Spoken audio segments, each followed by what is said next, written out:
예, 안녕하십니까. 전 시간에 요한복음 4장을 시작했는데요. 그 이어서 하겠습니다. 저번에 제목은 사도행전 16장 31절로 주 예수를 믿으라. 그래야만 너와 너희 집이 구원을 얻으라. 말씀과 요한복음 4장 예수님의 말씀을 믿는 믿음과 사도행전 16장 예수님만 믿는 믿음. 이 두 가지가 믿음이 있는데 예수님은 과연 어떤 믿음을 원하시는가 대해서 살펴보았습니다. 그걸 이제 이어서 하겠는데요. 오늘 마무리를 할 겁니다. 그래서 들어보시고 판단해 보시기를 바랍니다.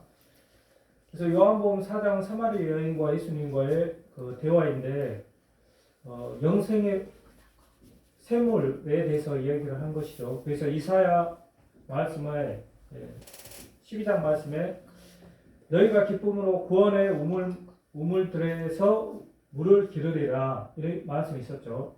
그 말씀이 700년 후에 예수님을 통해서 성취가 되죠. 그래서 요한복음 4장과 요한복음 6장에서 7장에서 이제 이에 관한 말씀이 나오죠.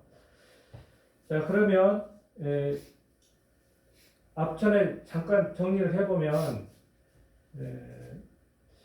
그 요한복음 4장 13절에 예수님께서 대답해서 말씀하시죠. 육신의 물을 먹는 자마다 목마르지만 내가 주는 물은 먹는 자는 영원히 목마르지 아니하고 그 속에서 영생하도록 솟아나는 샘물이 되리라.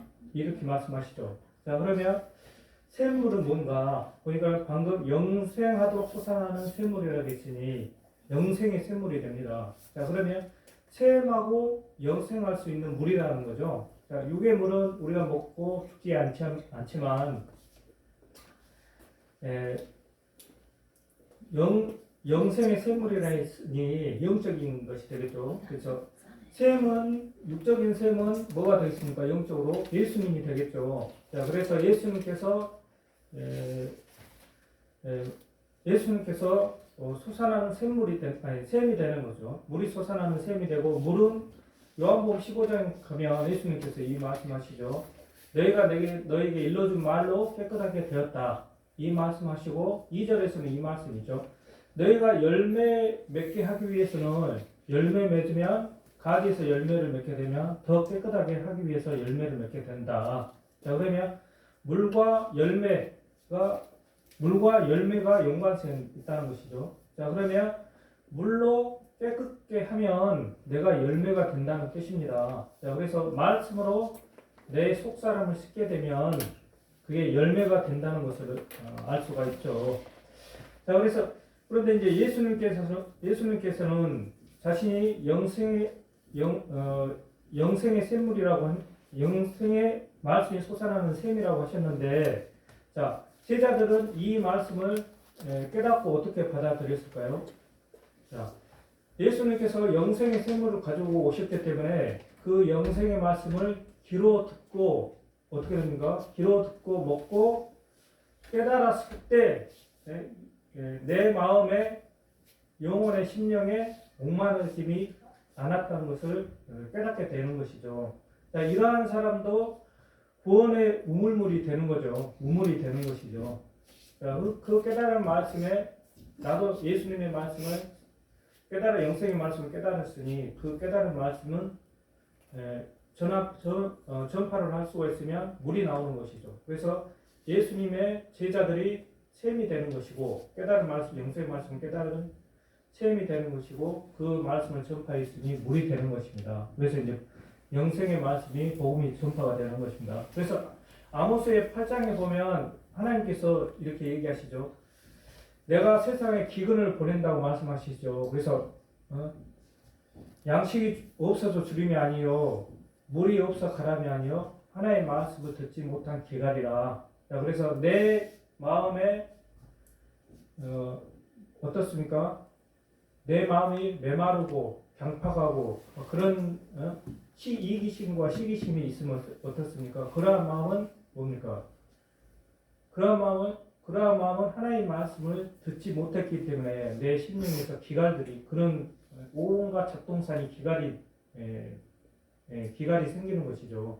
그래서 그건 악한 마음이라고 볼 수가 있습니다. 그래서 하나의 말씀을 듣게 되면 이러한 심령의 기갈이 물러가기 때문에 목마르지 아니한다는 것이죠.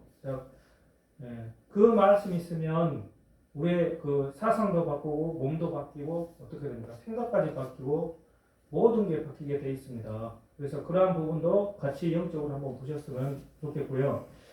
자, 그럼 오늘날 말씀과 비교해 보면 어떻습니까? 이 영생의 말씀이 있는 것 같습니까? 주 재림 때 오기 전에는 이 영생의 말씀이 다시 나오지는 않습니다. 예수님께서 다시 오셔야만 영생의 말씀을 받아서 먹을 수 있는데요. 자, 그러나 다행히 그 약속을 해주셨어요. 예수님께서. 자, 두 번째 이사야 말씀, 구원의 우물들에서 물을 기르리로다. 이 말씀이 초림 때 한번 성취가 되고 두 번째 계시록에서 한번 더 성취가 되겠습니다. 자, 그러면 그 계시록에 성취된다는 증거의 말씀이 계시록 17장에 있죠. 자, 생명수 샘으로 인도하시고 하나님께서 저희 눈에서 모든 눈물을 씻어 주실 것입니다. 자, 그래서 생명수 샘으로 한 번 더 인도를 받게 된다는 것이죠. 우리 신앙인들이. 자, 그래서 우리가 이 신앙에서 안주해서는 안 되는 것입니다. 그 생명수 샘으로 인도받기 전에는 내 가람이 없어지지 않는다는 것이죠. 자, 6절에 보면 이기는 자는 이것들을 유업으로 얻으리라. 이렇게 얘기하시는데 어떻습니까? 2000년에 이기는 자에게 이걸 주신다는 거죠. 2000년 전에 예수님의 상황을 잘 살펴보면 알 수 있습니다. 예수님의 영생의 말씀을 깨달아 예수님처럼 2000년 전 제자들처럼 영생의 말씀으로 이기는 자가 받게 되는 것이죠. 예수님께서 그 시대 영생의 말씀으로 그 시대의 서기관 바리새인들과 싸워 이겼었습니까? 오늘 다음에도 예수님이 재림에 있을 때도 영생의 샘으로 인도받기 때문에 한 번 더 싸워야 된다는 결론이 나오는 것입니다. 그래서 그냥 받는 것이 아니죠. 이기는 자가 받게 되는 것입니다. 그 말씀으로, 영생의 말씀으로죠. 성경 말씀으로 이기는 자가 아니라 분명히 영생의 말씀으로 이겼기 때문에 그 말씀으로 싸워서 이겨야 된다는 것이죠. 자, 22장에도 나오죠. 목마른 자도 올 것이요 또 원하는 자는 값없이 생명수를 받으라. 이렇게 얘기를 하시는 거죠. 2000년 전 예수님께서 전하신 생명수가 다시 한번 전해진다는 것을 알 수가 있습니다.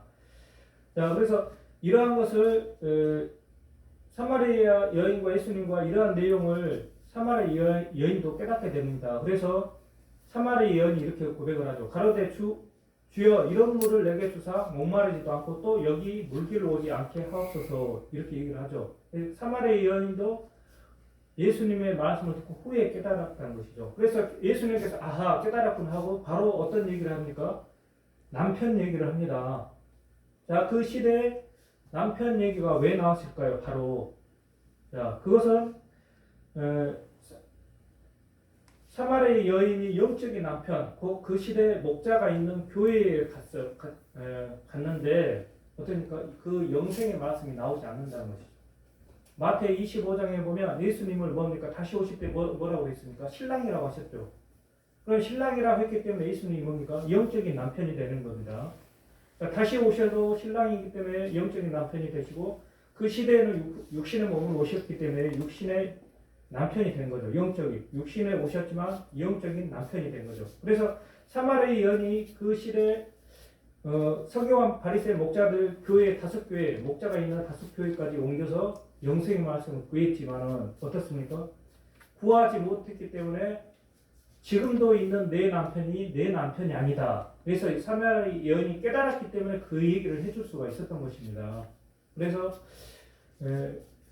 우리는 그렇기 때문에 오늘날 또 짚어보고 갈 문제가 있습니다. 오늘날 목자, 전도사, 일반 신앙인들, 그 시대 12제자들은 목자가 아니었어요.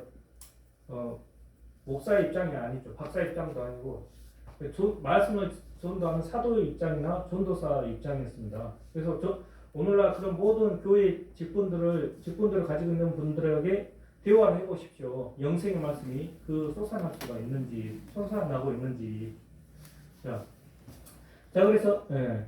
그래서, 오늘날에는,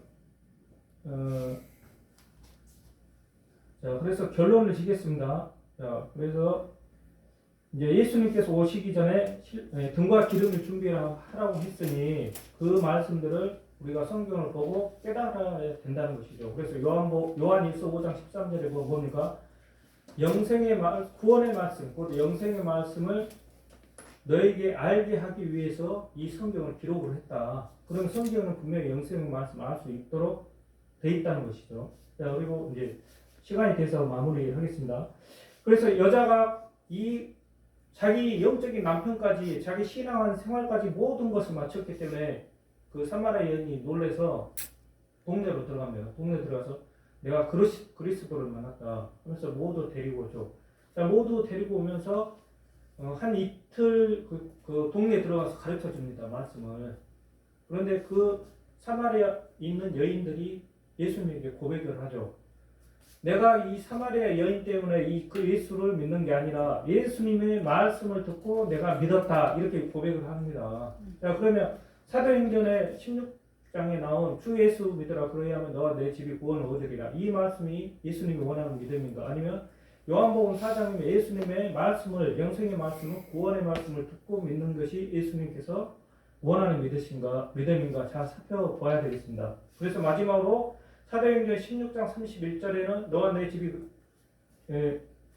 주 예수를 믿으라. 너와 내 집을 그래야하면 너와 내 집이 구원을 얻으랴. 이렇게 해서 구원 얻는다고 치자 하죠. 그럼 내 집까지 다 구원을 얻는다고 했는데 그럼 내가 믿었을 때 내가 같이 살고 있는 식구들이 믿습니까? 안 믿는다는 것이죠. 그래서 그 예수님만 믿는 믿음은 부족하다는 것입니다. 그래서 32절까지 30절, 31절, 32절까지 잘 보십시오. 내가 어떻게 해야 구원을 얻으리까 하니까 이 말 물어보니까 주 예수를 믿으라. 그래야면 내가 너 집을 구원 얻으리라 하면서 32절에 주의 말씀을 전하더라. 그래서 모든 집에 사람들에게 전하더라. 그래서 하나님의 그 집에 있는 모든 사람들은 하나님을 믿더라. 그래서 기뻐하고 찬송 올리더라. 이렇게 얘기를 하죠. 자, 그 구절만 봐도 하나님을 믿는 믿음입니까? 예수님을 믿는 믿음입니까? 여기서도 헷갈린다는 것이죠. 자, 그러나 사도행전 13절에 가서 보면 어떤 얘기가 나옵니까? 구원의 말씀을 우리에게 보내셨거든. 너희가 안식일마다 외우는 바 주 예수를 정죄하여 십자가에 못 박혀 죽였다. 이렇게 얘기하죠. 자, 13장과 16장 같은 전도의 맥이 이어지는 것입니다. 분명히 13장에서 구원의 말씀을 너희에게 보냈거늘 이렇게 얘기했죠. 자, 그런데 16장 주 예수를 믿으라. 그래야면 너와 내 집이 구원을 얻으리라. 그 다음에 주의 말씀을 전하더라. 구원의 말씀을 전했다는 것이죠. 곧 결론은 요한복음 4장의 영생의 말씀을 전한 것입니다. 자, 그래서 우리는 성경 전체적인 것을 보고 깨달아 믿어야죠. 부분적으로 믿고 세상적으로 말하고 깨달아서는 안 된다는 것이죠. 그게 뭡니까? 하나님 보시기에 악이라는 것입니다. 자, 그래서 우리는 전체적인 성경을 보고 깨달아야 되겠습니다. 그래서 이상으로 요한복음 4장에 대한 말씀을 마치겠습니다. 경청해 주셔서 고맙습니다.